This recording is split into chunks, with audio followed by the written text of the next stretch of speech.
Olá, pessoas. Primeiramente, boa Páscoa. E eu quis muito gravar esse vídeo porque eu tô sem barba em 4 anos de canal. Nunca teve um vídeo meu sem barba. Vocês podem ver, eu tenho uma covinha no queixo que nunca saiu. Bom, eu tô há quase 7 anos, a gente tá junto, e eu nunca tinha visto o Jota sem barba até o carnaval, que ele fez barba no carnaval, mas ninguém viu também, porque a gente ficou em casa. E agora, durante toda essa coisa da pandemia, enfim, de higienização, ele resolveu tirar barba e cabelo. Coça muito o bigode. Aí eu resolvi tirar o bigode. Porque até só de bigode eu acho que ia ficar muito estranho. Mas enfim, queria também desejar Feliz Páscoa, independente da religião que cada um segue. Eu acho que é importante, principalmente nessa época que a gente está vivendo, a gente falar sobre uma renovação, sobre a gente, né, o período da quarentena para quem é cristão é aquele período de pensar sobre, né, a vida em que Jesus passou, o tal dos 40 dias, pensando sobre a sua missão. Eu acho que a gente está passando por um período de pensar o que a gente está fazendo aqui nesse planeta, para que a gente está aqui, enfim, eu acho que por mais duro que esteja sendo, pode ser um período para a gente também repensar algumas coisas. Então, que a Páscoa seja realmente um período de renovação para todos. E a gente escolheu essa data não só porque o Jota tá sem barba, mas faz tempo que a gente quer voltar a conversar com vocês aqui no nosso canal. Mas enfim, são tantas coisas. Francisco Pequeno, muito trabalho. Dá muito trabalho maquiar a cara, enfim. 2019 foi um ano muito atribulado. Mas a gente resolveu voltar hoje com o canal, com a promessa de que a gente vai botar pelo menos um vídeo por semana, nem que seja com um tema curto, até porque a gente não gosta de vídeos muito longos. Mas para conversar com vocês, trazer um pouquinho do que a gente deixou de trazer em 2019, né? Então, a gente espera poder transmitir ao vivo. O YouTube não deixou a gente transmitir ao vivo ainda hoje, mas que a gente possa conversar mais de perto também. Mas a gente também vai tentar fazer takes de uma vezada só, porque a gente tá com um vídeo para editar que nunca veio ao ar. Porque a gente descobriu que não adianta, não vou conseguir editar. Mas um pouco para explicar por que a gente não fez mais vídeos, né? Quem nos acompanha pelo Instagram soube, e pelo blog também soube que 2019 foi um ano bastante complicado, foi um ano muito difícil. Quer contar um pouquinho, Jota? Eu fui 3 vezes pro hospital, tive alucinações, fui 3 vezes pro hospital, e aí a gente não conseguiu estar muito ativo, né? Então, a gente ficou mais ativo no Instagram, porque enquanto ele estava internado, a gente fazia alguns vídeos pelo Instagram. Então, se vocês quiserem ter um pouco de acesso a isso, é só olhar lá nos destaques, assim, o que a gente ia colocando sempre nos destaques, o que estava acontecendo. Mas resumindo, em maio ele começou a ter alguns sintomas de alucinação, não sabia direito o que era. Acabou que teve um dia que o ateu aqui estava pedindo para rezar o terço, assim, que a morte estava vindo buscar ele, literalmente, ele estava vendo isso. E aí a gente levou ele para o hospital, para emergência, ele ficou internado um tempo com um diagnóstico de encefalite, que é uma infecção no cérebro, mas a gente não sabe até hoje do que foi que causou.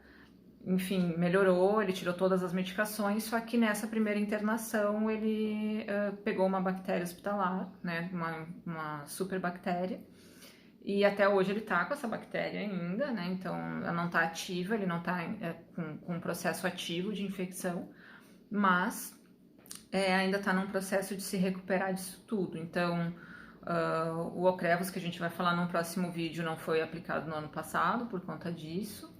E, enfim, foi muito difícil. Para mim foi muito difícil ter que lidar com o Jota no hospital por tanto tempo, o Francisco em casa, trabalho e tudo mais. Foi bastante complicado, mas estamos aqui. E uma das coisas, em meio a isso tudo, foi o trabalho que continuou.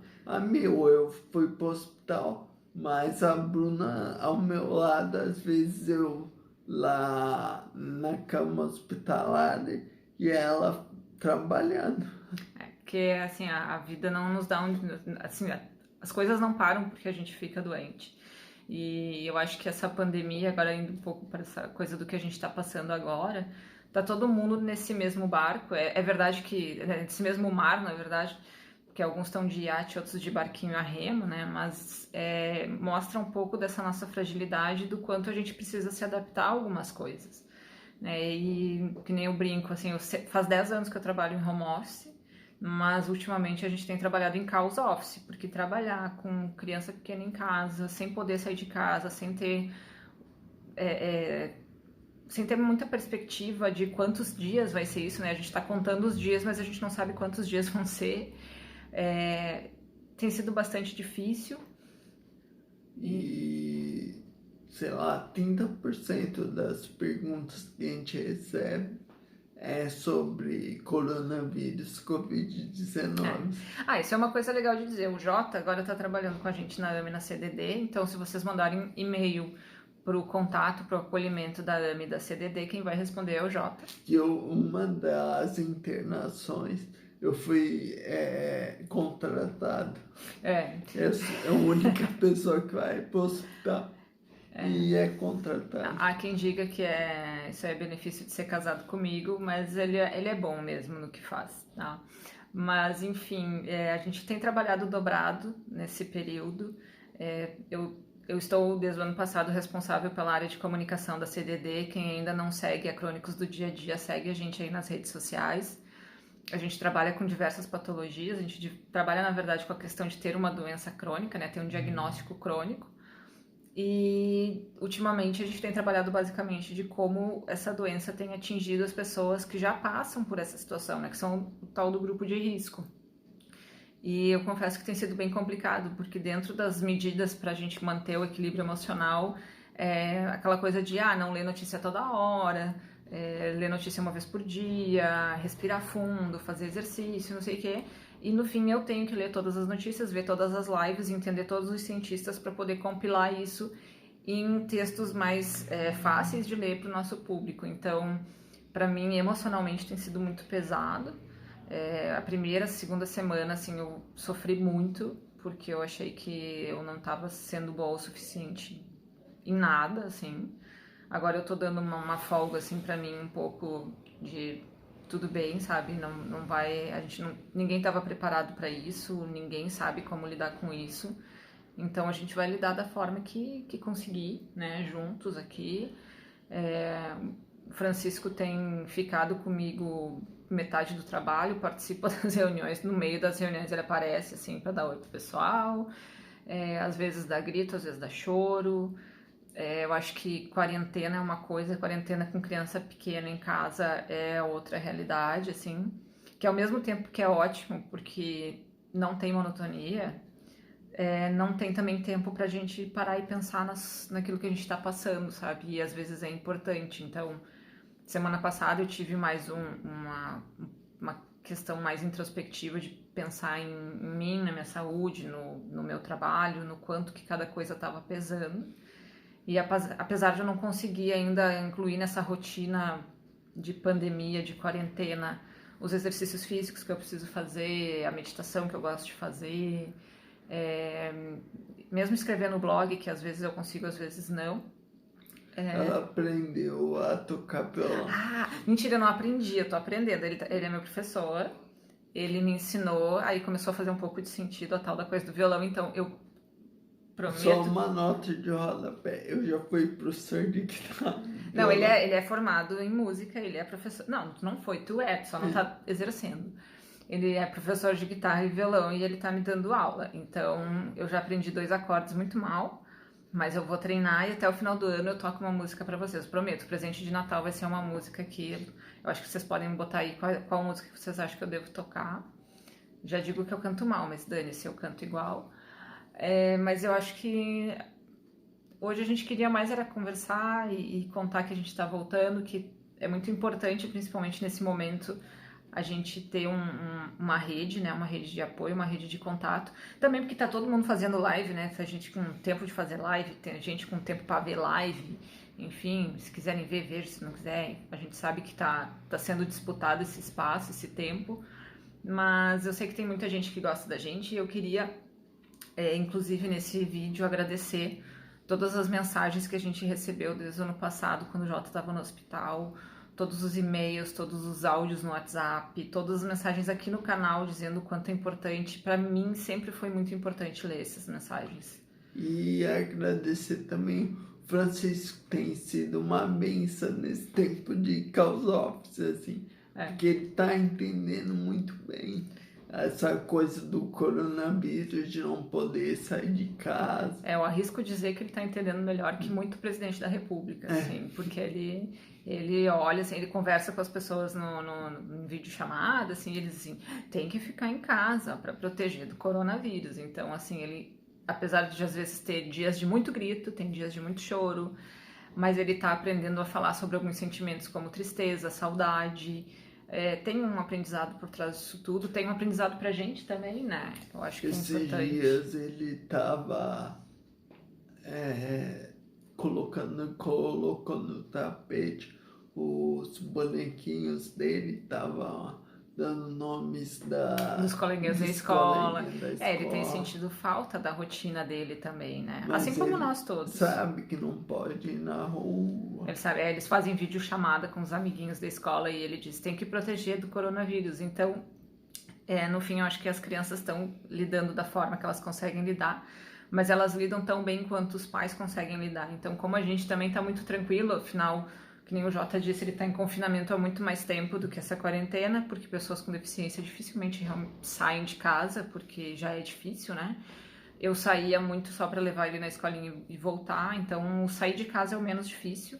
Eu acho que o mais difícil está sendo saber que muitas pessoas não vão ter atendimento, saber que muitas pessoas não estão levando isso a sério, saber que tanta gente já morreu e todas essas pessoas que morreram não são só números, sabe? Cada um desses números, desses milhões de pessoas que morreram já é pai de alguém, mãe de alguém, filho de alguém, é importante para alguém. Então, o quanto de sofrimento a gente está tendo na humanidade, né? Por conta dessas perdas, né? E essas perdas diárias que a gente está tendo dessas rotinas, né? A gente perdeu muita coisa muito rápido. Então, às vezes pode ser difícil a adaptação, mas a gente se adapta, né? Assim como a gente se adaptou a um diagnóstico, assim como a gente se adaptou, né, à vida de casado, à vida de pai e mãe, a gente consegue se adaptar a muita coisa. E uma coisa que a Bruna falou esses dias que eu achei genial, assim, a gente não vai ser o mesmo, sim, depois de tudo isso, não tem como a gente continuar no mesmo caminho. Já vai ter uma mudança, a gente não vai ser os mesmos, mas talvez esses mesmos que a gente estava sendo não era tão bom assim. Porque às vezes a gente tá só na nossa zona de conforto, a gente continua sendo aquela mesma coisa de sempre porque tá confortável, ou porque é mais fácil, ou porque a gente não quer mudar. E quando uma coisa acontece como um diagnóstico, como uma pandemia agora, uma coisa que ninguém nunca viveu aqui, ou sei lá, às vezes mudança de emprego, coisas que parecem muito difíceis, nos tiram da nossa zona de conforto e a gente para e olha que o que a gente estava sendo nem era tão bom assim. Eu acho que a gente está tendo a oportunidade de olhar para o nosso planeta como a casa que a gente vive de uma outra forma, como as nossas redes, os nossos trabalhos, né? A forma como a gente trabalha, a forma como a gente trata as pessoas que trabalham com a gente, a forma como a gente valoriza as pessoas que estão naquele serviço básico, né? Que normalmente a gente não olha, que são as pessoas mais invisíveis. Então, eu acho que talvez seja uma forma da gente melhorar um pouco. É uma pena que seja a base de tanto sofrimento.